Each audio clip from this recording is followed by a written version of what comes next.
The endless flat horizon of the Kalahari is broken in eastern Botswana by a range of rocky hills. A pair of black eagles soars near the largest range of hills, known as Tswapong. Their aerobatics declare their attraction and bond to each other. These are the most accomplished aviators in the eagle world.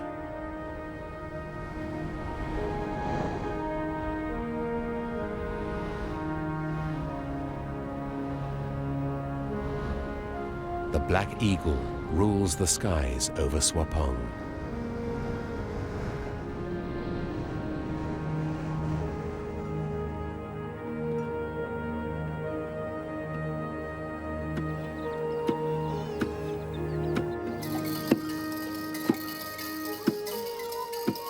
Eagles still soar over Botswana villages, where life continues in the rural tradition.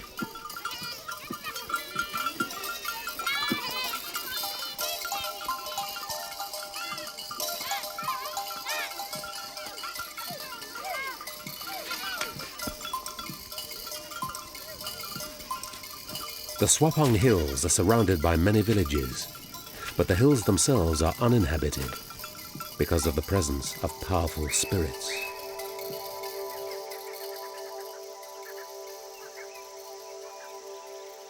Gorges cutting deep into the hills are believed to be home to the spirits of the ancestors of the Botswana people, the Badimo. The Badimo live at the head of each gorge. The villagers are afraid of the spirits and leave the sacred gorges untouched. So the black eagle lives and breeds in an undisturbed sanctuary.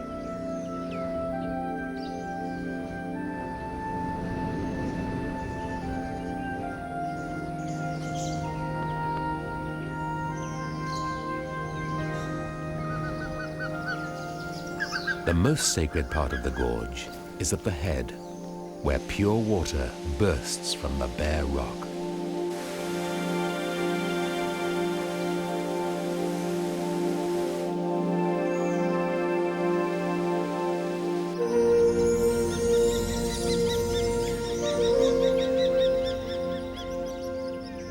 The sacred hills of Tswapong lie to the east of Botswana. The surrounding flatlands suddenly give way to sheer cliffs, hundreds of feet high.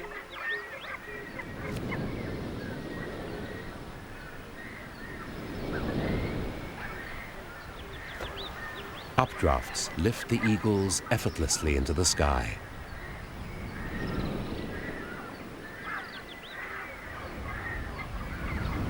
The black eagle is a large and powerful predator.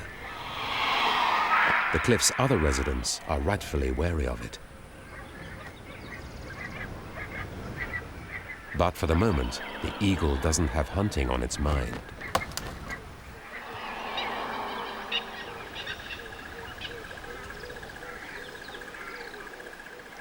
Red cliffs, washed white, reveal the roosts of the cliff's largest resident, the Cape Vulture.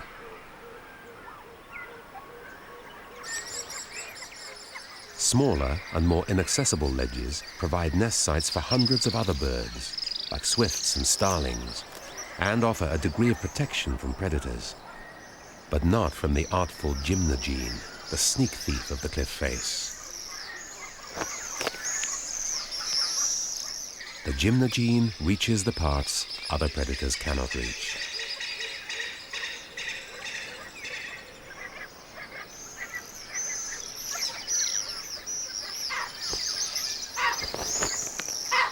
The rocky terrain attracts a wide variety of specialized residents.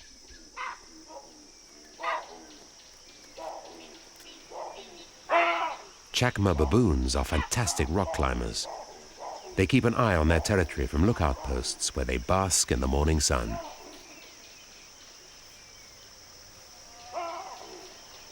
Hyraxes use the rocks like radiators in the cold mornings. And the myriad crevices are occupied by a myriad crevice dwellers.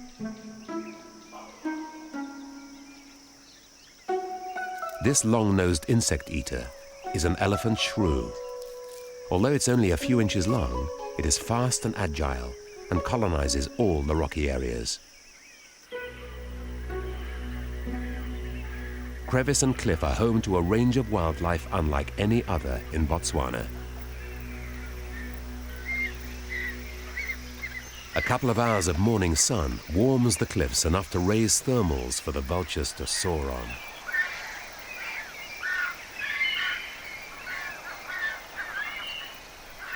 Once the vultures reach the top of the thermal, they peel off and head across the arid plain in search of carrion.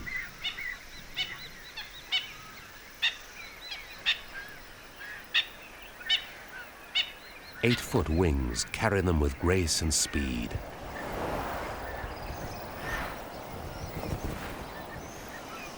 But the short ledges call for a sudden stop.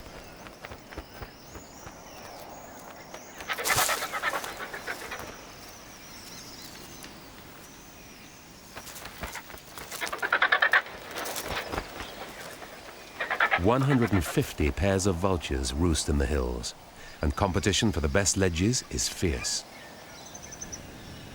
For a short while, their numbers will be growing. They're about to raise their young, and all efforts are concentrated on mating and nest building.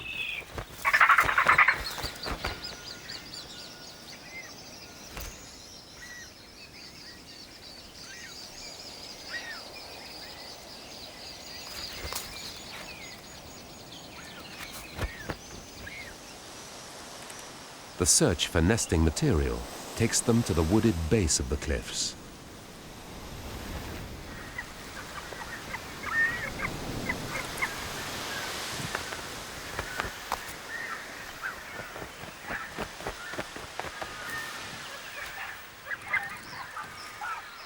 Here, they deliberate over the perfect stick, usually the one in another vulture's beak.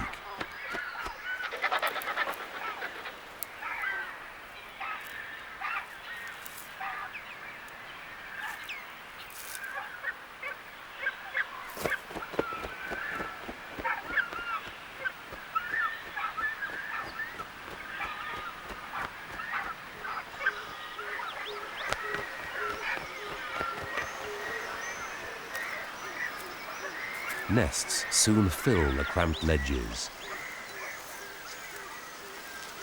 Nest refinement is an ongoing activity, and extra material can always be found nearby.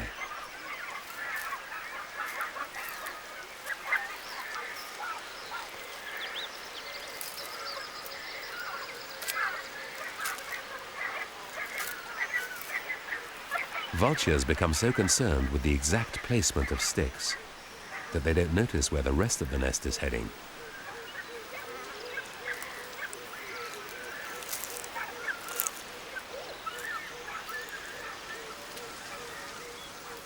Although Cape vultures are highly sociable birds, competition is intense at this time of year, and they must guard their nest sites fiercely.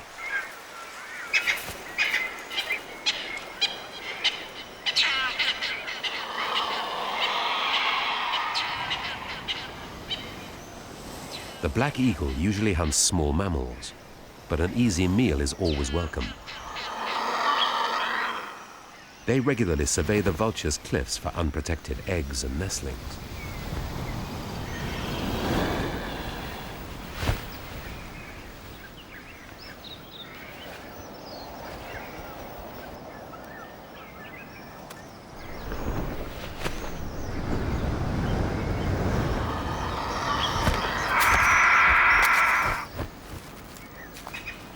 These raids are more common when the eagles have young to feed.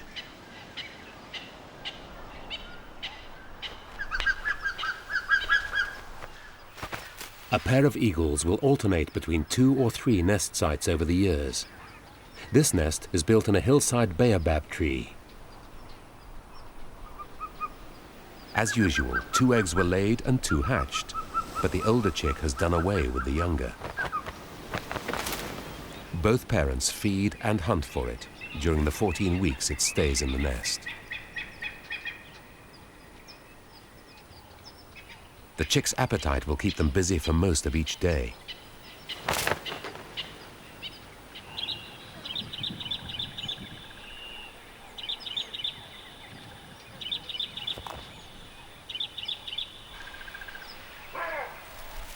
As well as fresh meat, the adults bring fresh greenery to line the nest and shade the chick from the sun.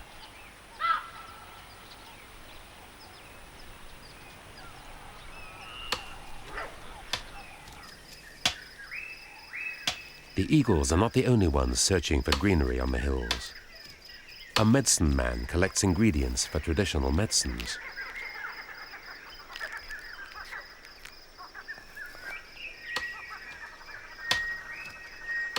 Pods, bark, leaves, or roots. He only takes what he needs and never destroys the plants in the process.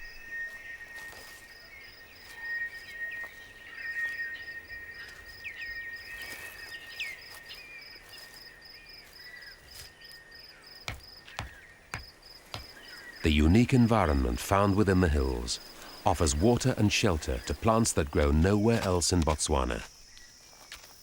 The hills are renowned throughout southern Africa for the special plants that grow here.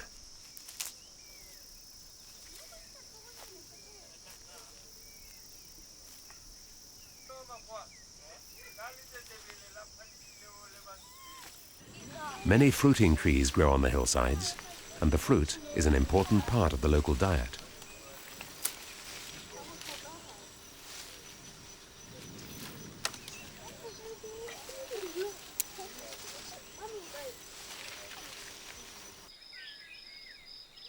Tswapong has long been a valuable resource to the people of this land. Ancestors left rock paintings perhaps more than 2,000 years ago. Ancient iron smelting sites and paraphernalia are scattered throughout the hills. Some of these date back more than 1,500 years. And thousands of pottery shards litter the ground, making this one of the most important prehistoric sites in southern Africa. Today, the tops of the hills, away from the sacred gorges, are still used to gather thatching grass for the surrounding villages. The villages are not far from the base of the hills. Water flows out to them year-round, and life is good. The Badimo guide the people, bring them rain, and cure their illnesses through the medicine men.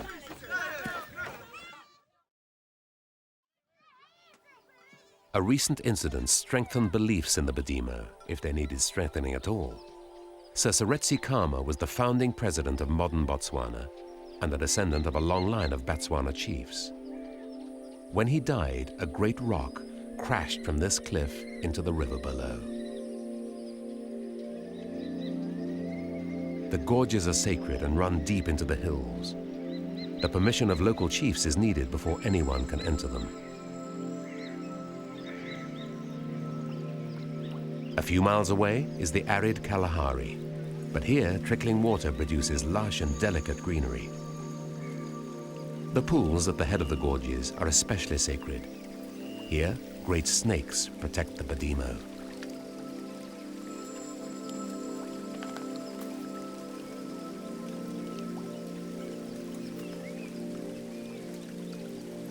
Green gorges are the home to much of the unexpected wildlife of Tswapong.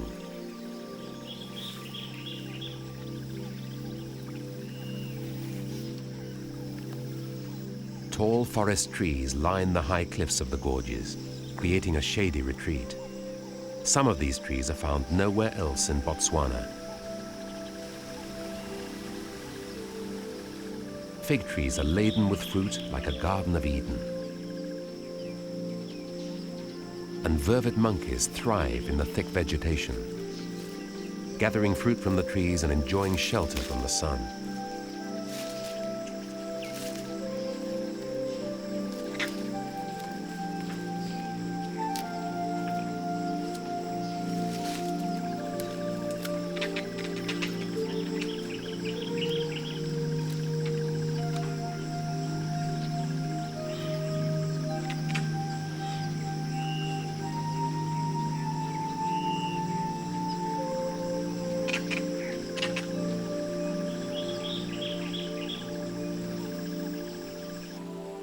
Water also emerges from rocks outside the gorges.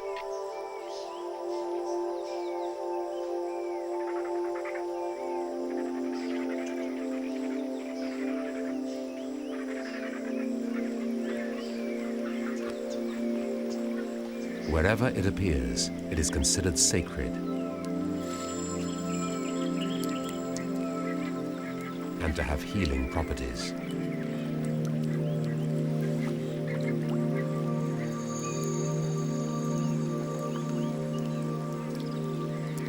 And in a desert, water is simply the source of all life. The hot, noisy cliffs of the Vultures above seem a world apart. Squabbles still erupt over nest sites. Many pairs have not found suitable sites, even though others have laid eggs.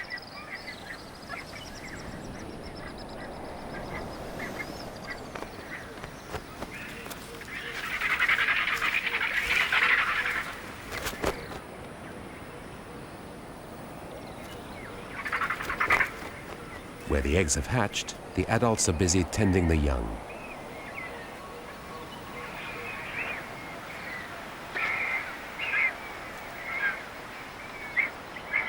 Latecomers have only the less desirable ledges left to them, or none at all.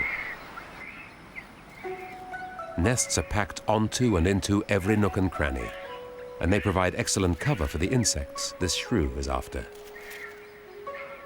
The elephant shrew gets its name from its long, flexible nose.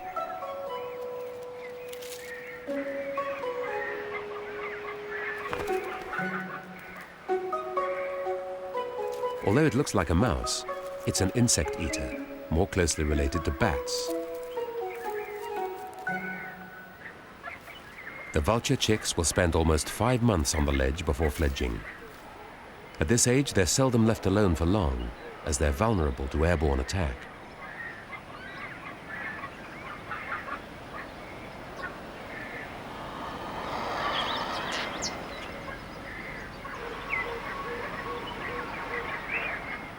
The adults are keen-eyed, wary, and very protective of their young.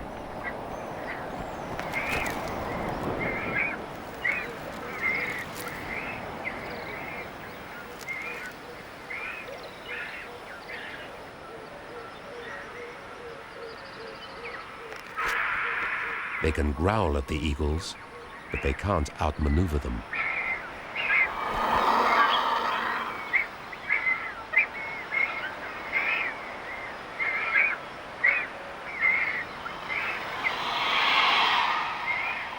The eagle needs to find meat for its young, but these chicks are well guarded.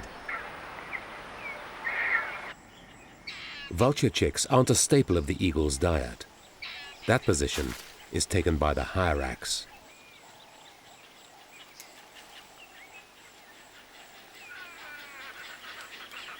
These curious-looking primitive mammals are unlikely relatives of the elephant.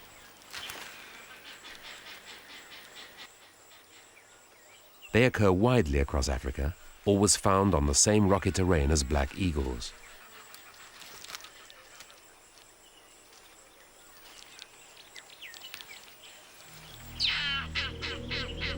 And it's here that the eagles, often hunting as a pair, like to surprise them.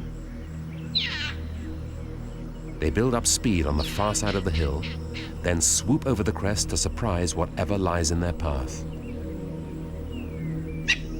But their plans are foiled by a francolin, so the pair separates.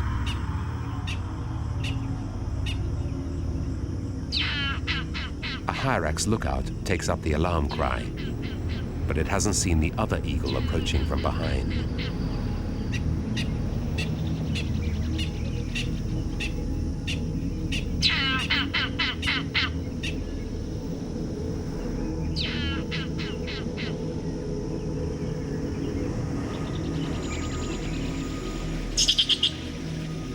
Once warm, hyraxes can run fast, and they scatter over the rocks looking for cover between the boulders.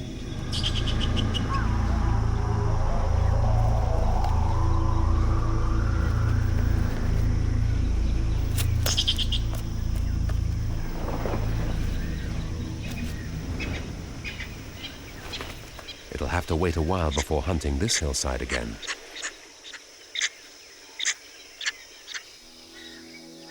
Tswapong is home to wildlife great and small. A beautiful gallery of rust-colored rocks provides canvases for abstract patterns of lichens.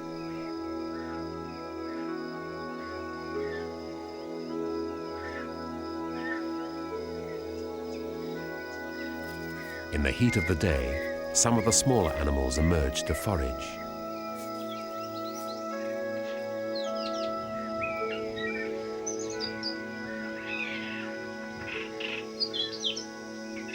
Mocking chats are on the hunt for insects. Flat lizards lie in wait for a meal. It's all a matter of scale and scales. A fallen boulder becomes a great cliff for an armor-plated rock climber.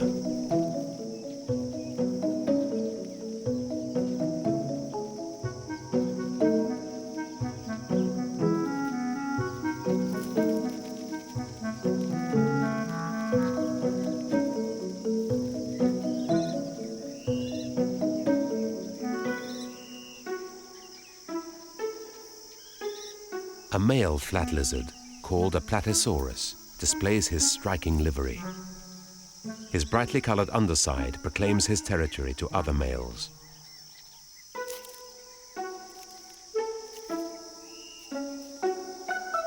Always on the lookout for a juicy meal, the shrew scouts the insect-filled crevices. But it needs to be careful. Many other animals would consider the shrew a tasty meal. These are the coils of the venomous puff adder, and its main prey is small, warm-blooded mammals. It can sense body heat in special pits on its head, so it can track the shrew without actually seeing it. The fascinated flat lizards become animated by the puff adder's progress. They jolt and jar as the adder flows in liquid locomotion.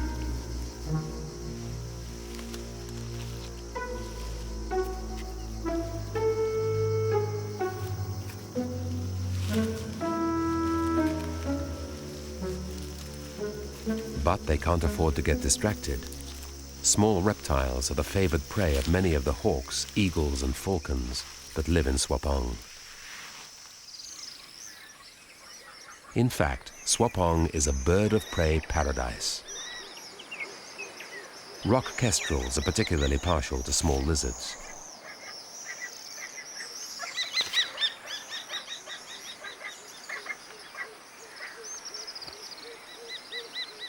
They have their own territory to defend and are agitated by the presence of the black eagle.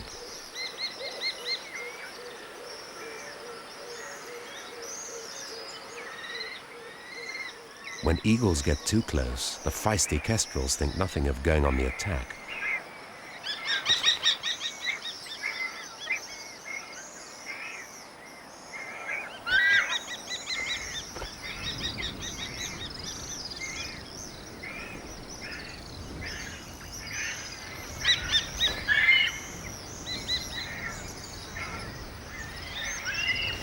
The message is clear. This side of the cliff is kestrel territory.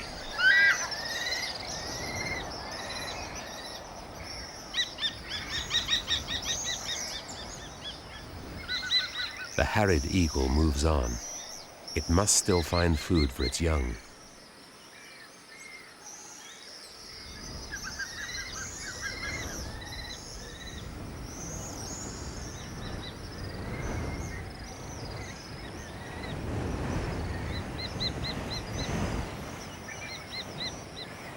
It spots a chance and plans a sudden attack.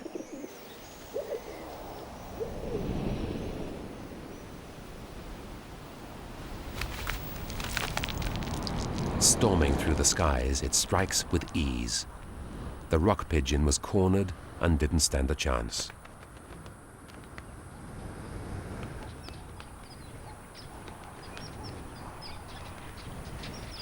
It takes the pigeon down to a tree in the gorge to be plucked before returning to the chick.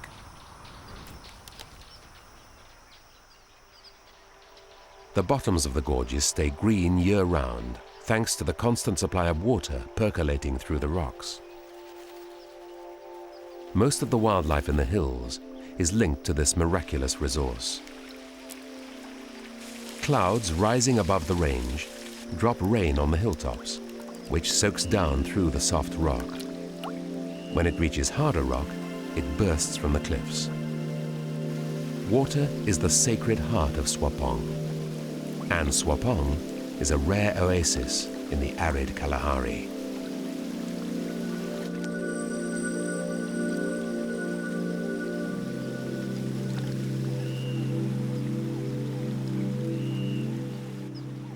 A goat-sized antelope is perfectly adapted for life in the rocky hills. The klipspringer tiptoes like a ballet dancer on points across near vertical rock faces.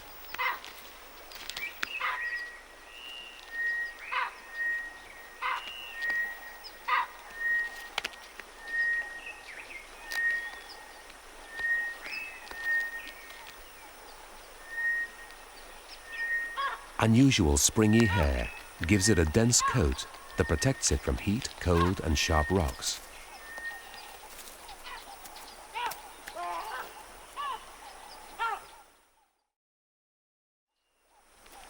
Klipspringers and their young are vulnerable to predators both from the air and the ground.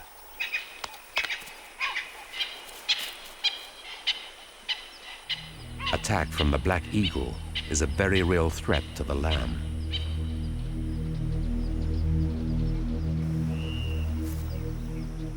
When threatened, the lamb retreats to long grass and stays still. Adults can outrun most land animals on the steep rocks, even the powerful leopard.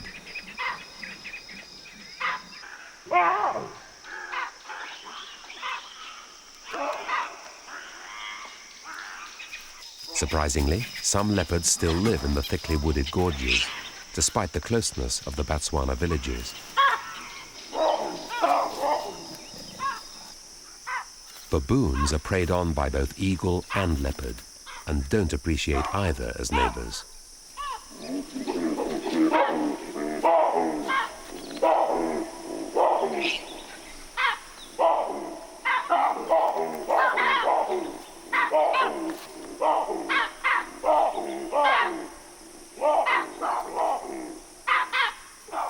Leopards are shy of humans and hide themselves in the depths of the hills.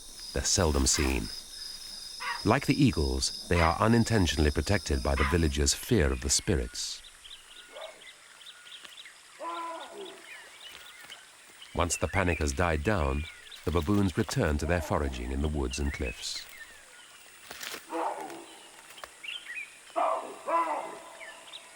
They're nimble and confident on the rock faces. The rocks are refuges for numerous small animals that the baboons can feed on.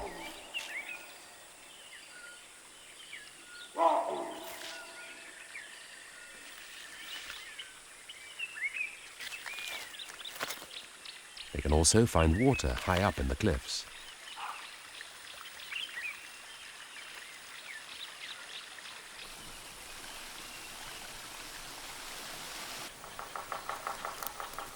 The gymna gene uses the cover of the woods to raise its young.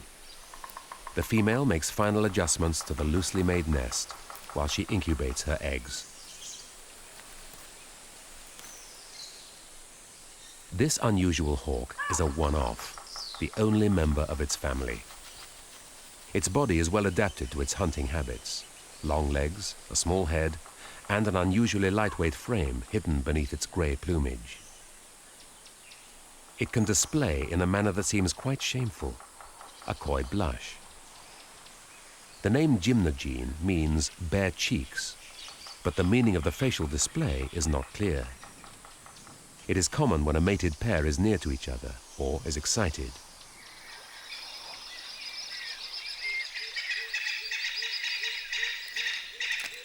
After 2 months, the eagle chick has grown substantially and feathers are breaking through its down. This time, the hyrax hunt was more successful.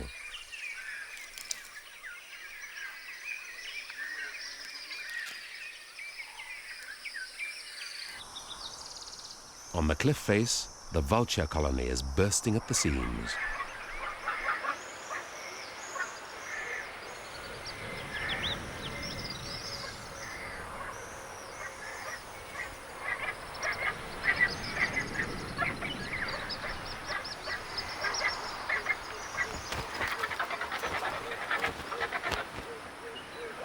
rapidly growing chicks occupy nearly all the ledges.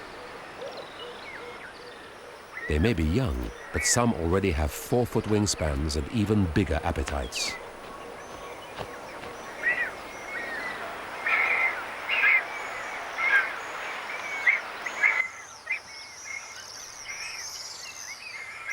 Every crack and crevice is alive with breeding birds.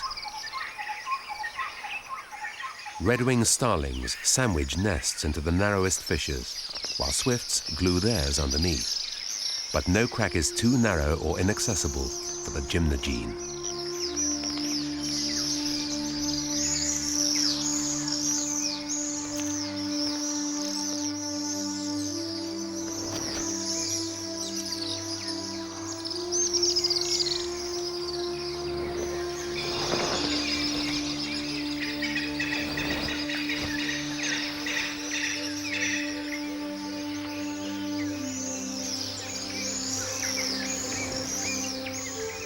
Broad wings enable it to float up and down the cliffs with ease.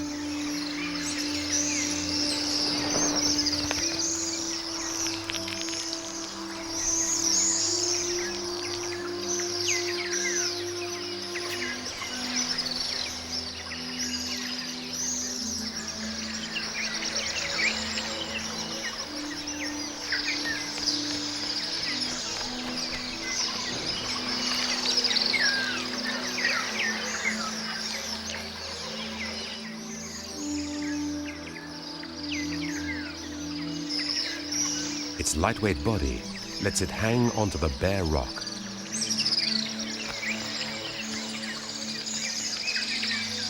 Its small head pries tiny gaps, while its long, flexible legs fish nestlings out of the deepest holes.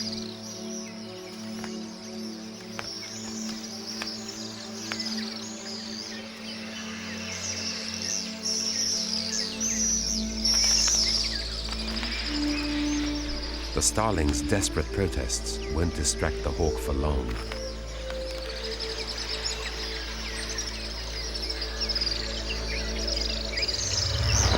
The gymna gene knows the nestlings are here and will be back. It has a chick to feed.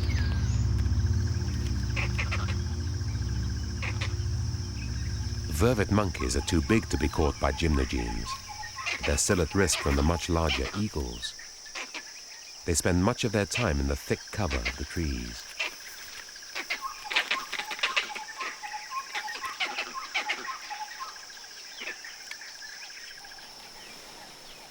Like the eagle chick, this gymna gene hatchling has done away with its sibling and demands constant feeding. Its parents won't return empty-handed.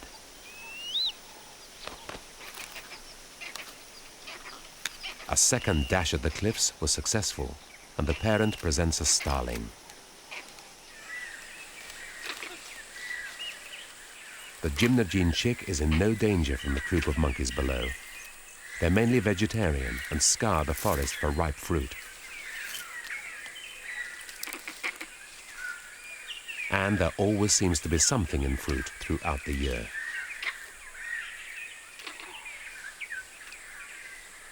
With a harvest as abundant as this, the vervets can afford to be fussy about what they eat. They reject all but the choicest fruit. The Platysaurus is also interested in the fruit, although it doesn't find it easy to eat.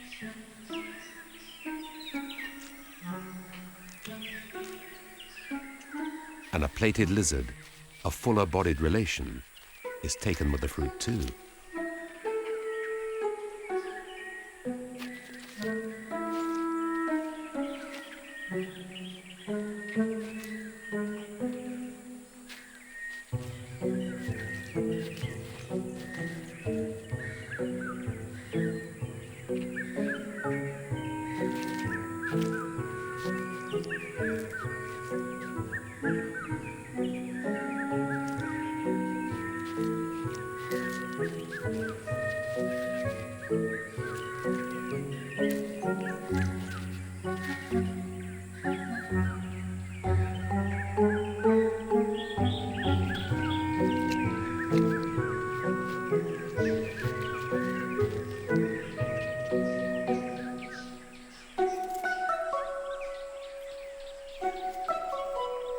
Many of the animals vary their diets to take advantage of these opportunities. The shrew welcomes a free lunch.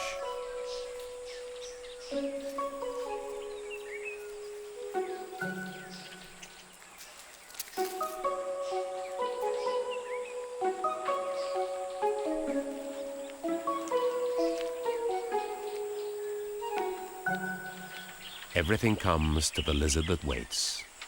A furry army of caterpillars is on maneuvers, and the lizard knows just how to maneuver them to get their poisonous hair off.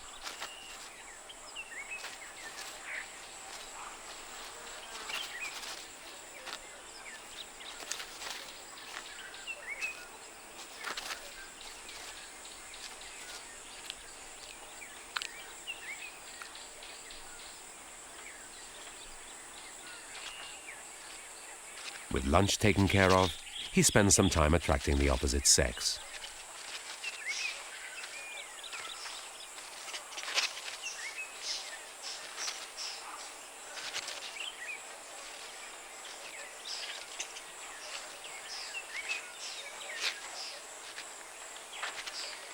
Perhaps he should have taken a longer lunch.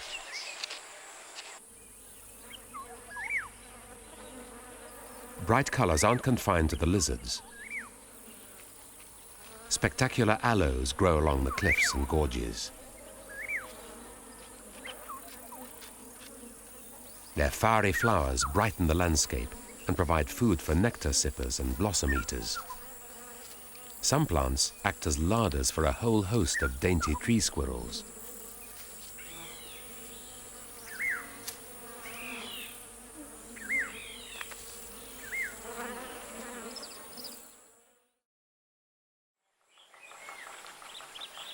Until the dainty tree squirrel ends up in the larder of the gymna.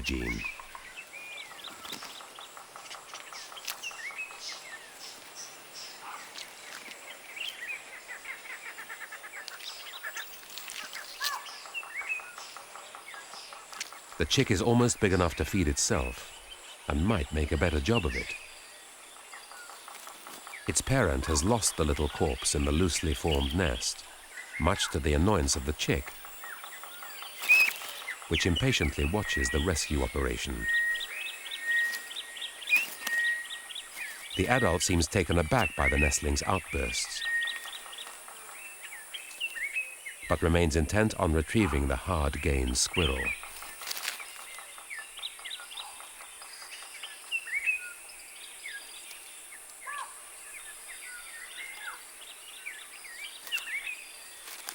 This is where multi-jointed legs come in handy.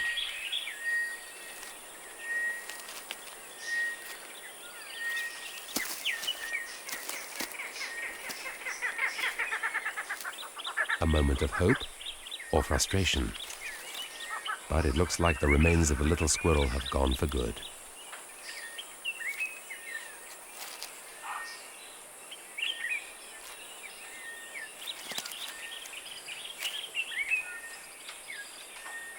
Perhaps it's time to make another visit to the cliffside larder.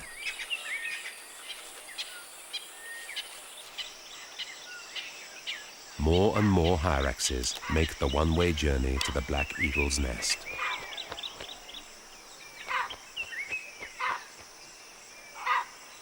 At 3.5 months, the youngster is the size of an adult, but looks very different. It won't get its adult plumage for another 4 or 5 years. But in a few more weeks, it will fledge and take to the skies over Tswapong.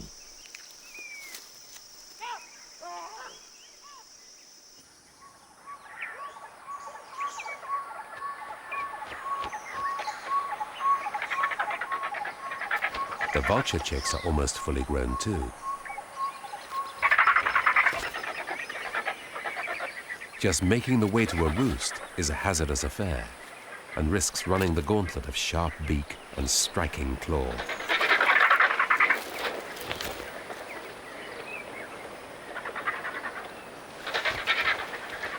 A pair that hasn't bred yet tries to take over a ledge from an almost fully grown chick. Amazingly, the youngster manages to fend them off until its parent saves the day.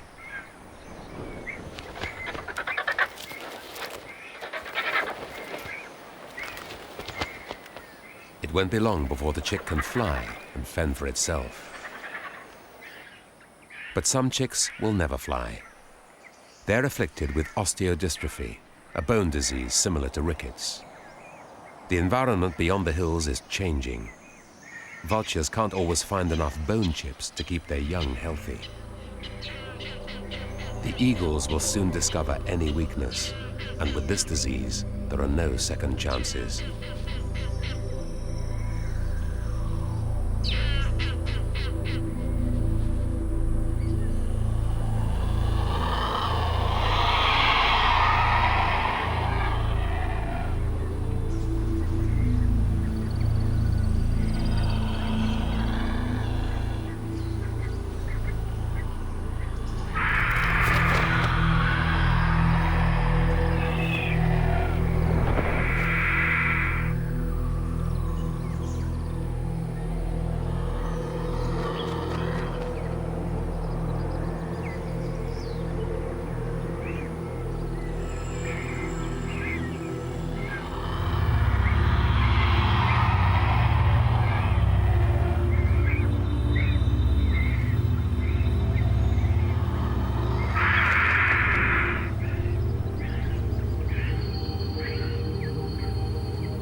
There was no way the chick could have survived stranded on the ledge. And now there's one more space in the crowded colony.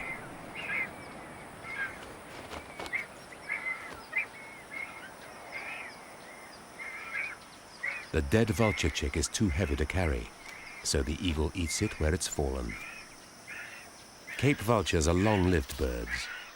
The infant mortality rate is high, but they have many years to make up the numbers.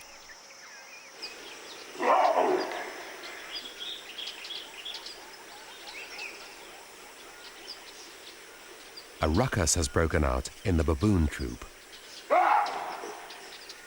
An unknown male has just walked into the wrong territory.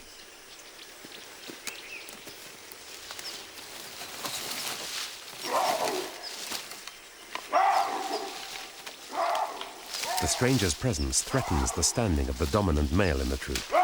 He is not welcome.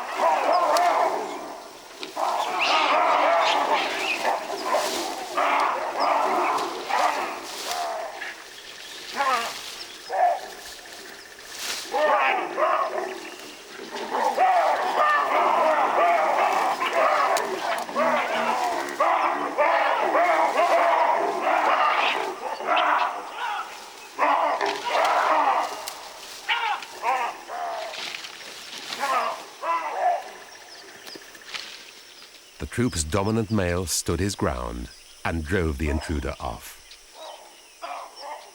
A klipspringer nervously inspects the cause of the commotion. But the excitement is over, and the victorious male is groomed by his appreciative troop.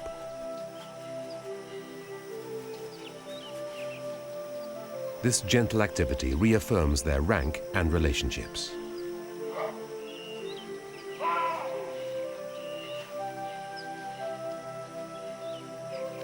Excited youngsters can't keep their energy down and start to play. Finally, all remaining tension is dispelled.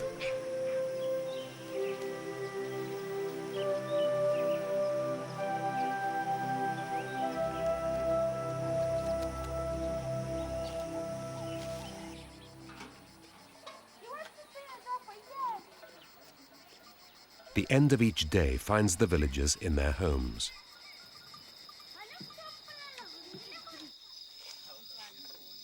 In the traditional huts, everyone heads inside, and not just because it's dinner time. The spirits of the ancestors are active after dark. Villagers extinguish fires outside, so the spirits don't burn their feet in the night.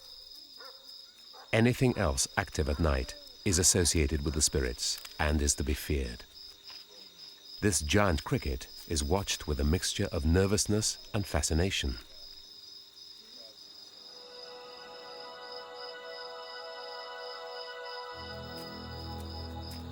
In fact, the villagers fear all nocturnal animals, no matter how large or small.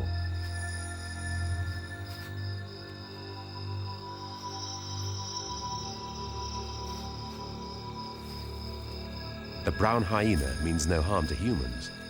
It's just after an easy meal, maybe some bones or a scrap of skin.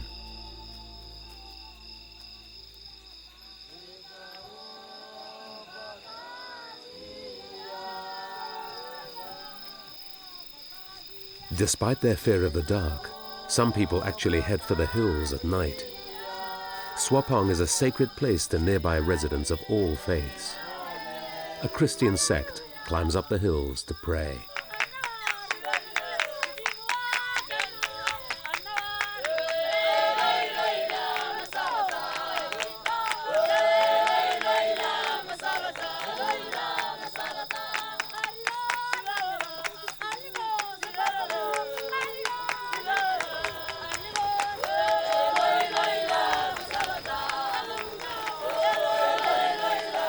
The service will last till dawn, and when the morning brings rain, their beliefs will be all the stronger.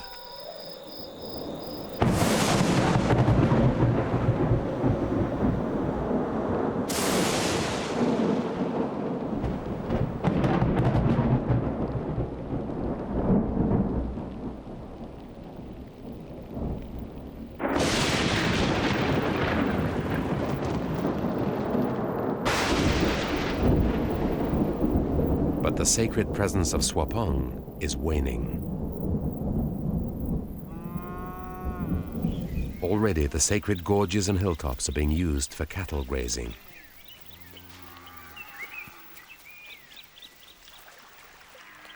The hills can't support large-scale grazing, and the disturbance in the fragile gorges will drive out indigenous wildlife.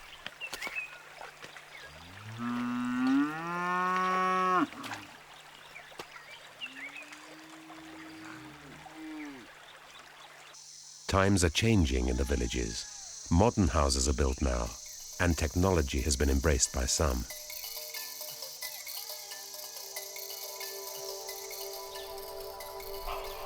If technology becomes the new religion, then Tswapong's spirits may be forgotten. And if they are, who will protect the wildlife? Tswapong is unique in Botswana. Its microclimate brings rain clouds and mists to the edge of the Kalahari. Its inaccessibility, its water, and sacred significance have allowed specialized wildlife to flourish for thousands of years.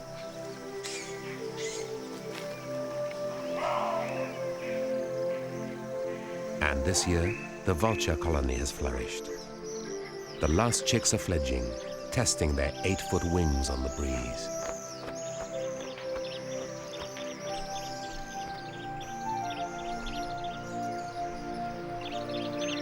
Soon, they will make the leap that will free them from the crowded cliffs and open up the lands beneath them.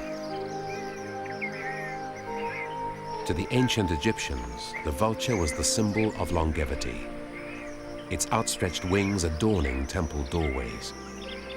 Let's hope that the vultures on Tswapong symbolize its longevity in a changing world.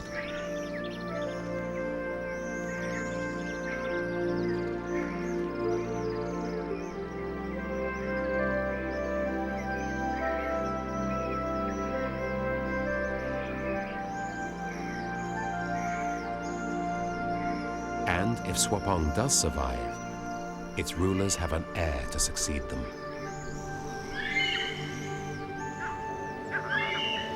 As the young eagle sheds its juvenile brown feathers for regal black, she will learn the graceful and agile flight of her parents.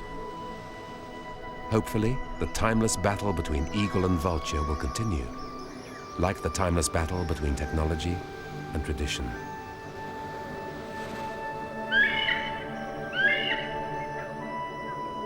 If the thirst for knowledge can be tempered with respect for the past, then Tswapong will remain the sacred haunt of eagles.